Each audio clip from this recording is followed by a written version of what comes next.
Hi everybody. In this video, I'm going to take you through how to change the oil in a Cummins Onan QG5500 generator. Now, this process is going to be the same for a lot of the Onan RV generators that are gasoline or unleaded gasoline. So double check yours, of course, double check your manual. This particular one is in a Thor motor coach, and this is an Onan QG5500. It's easy, and you can do it yourself in just a few minutes. There's a few things that you're going to need. Again, first you're going to want to check your manual. Look for the filter that it calls for, the oil filter. Some of the smaller ones, like the 4000, may or may not actually use an oil filter. This particular 5500 does, okay, and I've matched that up to what's required in the manual. Mine is a Cummins part number 0122-0836. Again, check your manual. And then you're going to also want to check your Cummins owner's manual for the right oil.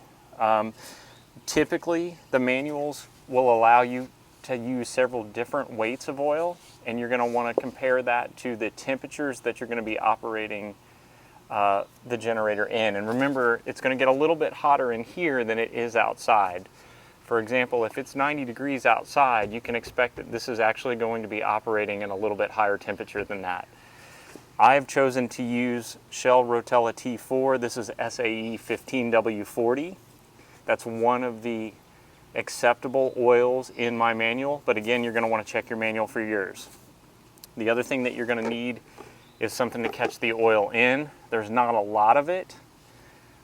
Should be less than 2 quarts, in many cases less than 1 quart, but you're going to want to have something to catch the oil in, a degreaser spray to clean up, some shop towels or paper towels. Gloves are optional, but basically that's all you need. Now, you may or may not need a wrench. You'll want to check that, but in mine it's not required, and I'm going to show you how easy it is right now.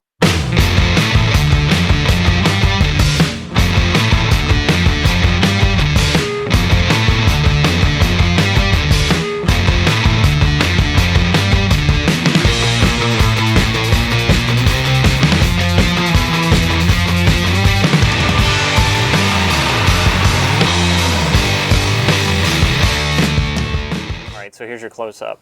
This is my oil drain. Now, I've got a quick drain adapter here. Mine actually came with this.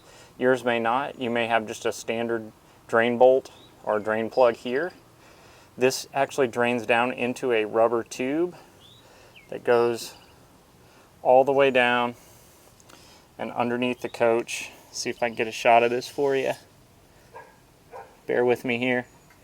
You can see this tube right here. So you're going to want to put your catch pan underneath that. Now, again, you're going to want to trace yours and make sure it drains like mine before you do it. If you just have a bolt here, it's still going to drain through that same hole and down, but you're going to want to double check that.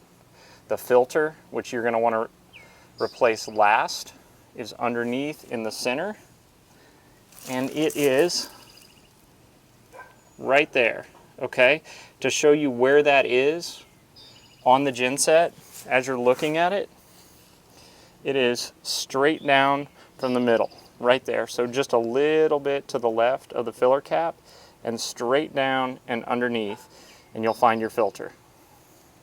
All right, so the first thing that I'm gonna do, I'm gonna keep a shop towel at the ready here, is I'm gonna put my drain pan up underneath, and it's not going to get that heavy. You'll be able to hold it in place. And then I'm going to just turn my drain loose. Now, while I'm doing this, I do want to mention, this is very important, you want to do this when the generator engine is cool. You do not want to do this after you have recently run the generator. That oil is hot and you're going to burn yourself, or you're going to get into a situation where the engine itself is hot and you're going to touch it and you're going to burn yourself. So be careful with that. The other thing that is worth mentioning is you should be doing this on a level surface. So if you have to park on a slope, you're probably not going to be able to drain the generator properly. If you can level your RV first, it would be a very big help. Once I'm satisfied that most of my oil is drained out and I've still got the plug open, I'm going to go ahead and get the oil filter loose. Now, a little trick that I like, this is something your dad used to do probably, but I'll just take a big piece of cardboard, put it on the ground underneath. That way, if I do have any spills, it's not going to end up on the pavement, on the street, on the parking lot, or wherever you're doing this. Most of you probably already know that, but just food for thought. A little piece of cardboard to catch your spills, and it'll keep it from going into the storm drains. So as far as the filter goes, depending on who put this filter on, you may or may not need a filter wrench.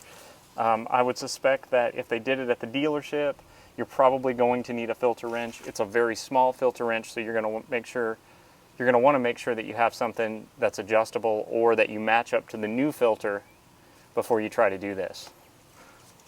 All right, so this is what I mean by checking your filter wrench. Take your new filter out of the box, take your filter wrench, or take this new filter into the store, find yourself a match before you start the oil change process. That way you're not sitting here with an empty engine and then have to run back to the store.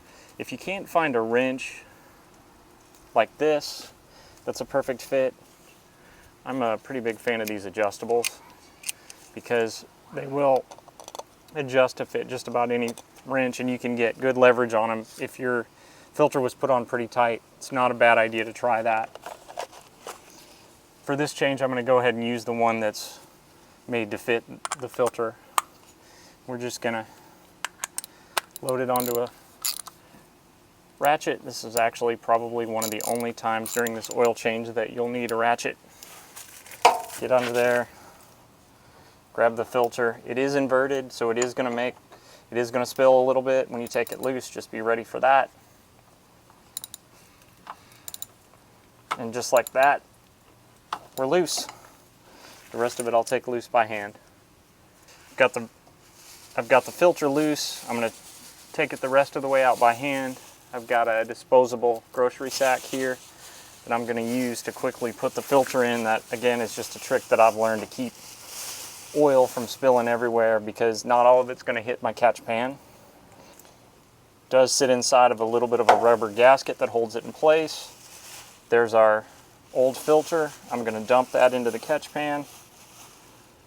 All right, and then I'm going to drop it into my makeshift trash receptacle bag here, and we're going to get ready to put the new filter in.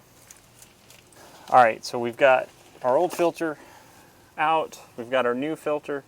We're going to want to take a little bit of oil and put it around this rubber gasket or rubber ring here. It's just to help the seal and keep it lubricated and keep it from drying out. So I'm just going to put a little bit on my finger like that and rub it around. We'll do that right before we put it back in.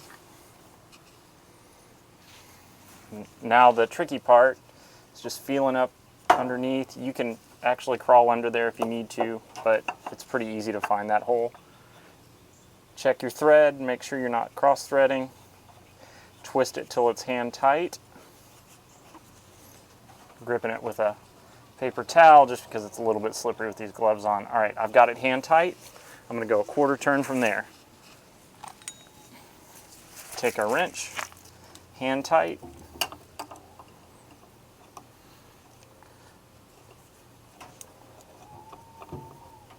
Plus 1/4 turn. That's all you need. It's not necessary to over torque these things. Hand tight plus 1/4 turn will get the job done. So I wanted to give you a close-up of this. This is my air filter cover, and it's actually got the oil recommendations right there on the cover. If you don't have the manual handy, this is a secondary place that you can check. Mine shows right there on that sticker that it takes 2 quarts with a filter. You're going to want to check those levels and check them, of course, against your manual, but just right there on the sticker, I wanted to show you 2 quarts with a filter. All right, so we've got our new filter in, we've got our drain plug closed. Next step would be, if you haven't already done so, and I recommend that you do this while you're draining, is to go ahead and pull the filler cap with the dipstick on it out. And you can use a funnel. Honestly, this intake is big enough. You really don't even need one if you just take your time and you're careful. Sometimes it's trickier to get a funnel in there than it is just to put the quart right up into the opening like that. And we're gonna keep our rag handy just in case we make a little mess. You're going to want to run that to about 1.5 to 1 3/4 quarts, and then you're going to want to check your level, start it, check your level, and then add as needed. Something else that I like to do while I'm in here changing oil, and this is completely optional for most of your oil changes. There is a schedule that calls to check it, but not as frequently as you change your oil. But I like to just get in to the air filter here and take a look at it, blow it out. It's very easy to get to. As you can see right here, you open and then twist out. Here's your filter assembly. If you've got an air compressor or anything like that, it doesn't hurt to just take it out and blow it out a little bit while you're in here. Tap it out. Compressed air is fine. Just blow it off a little bit, get the dust off of it. All right, so we've got the oil level where we want it. There's just a couple things left to do. We want to run the generator just for a real short period of time, maybe 30 seconds to a minute, a couple minutes tops. What we're doing there is we're just going to let the oil circulate in the engine, then we're going to shut it off and we're going to go back and check the oil level one more time. And then I would suggest checking it again within the first hour of running it. Other than that, you're done. You're done. You did a good job. I knew you could do it. Thanks for watching. Please consider hitting that subscribe button.